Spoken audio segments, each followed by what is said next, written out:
বাবা আব্দুল্লাহর চেহারার দিকে তাকায়া আজকে চেহারাটা ঘুরায়া নিল। ওই দিনের মতো আর আব্দুল্লাহর চেহারার দিকে তাকায় না, চেহারাটা অন্যদিকে ঘুরায় ফেলাইল। বড় একটা ঘুমটা টেনে কাপড়ের নেকাব দিয়ে মুখটাকে ঢেকে ফেললো। বাবা আব্দুল্লাহ দিলের মধ্যে বড় আসর পড়ল। আসর ঘটনা কি?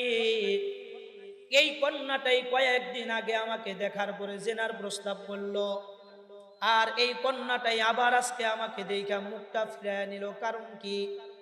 সামনে গিয়া ফাতেমা বিনতে মুররাকে জিজ্ঞেস করলো, এরে জমিদার কন্যা ফাতেমা বিনতে মুররা,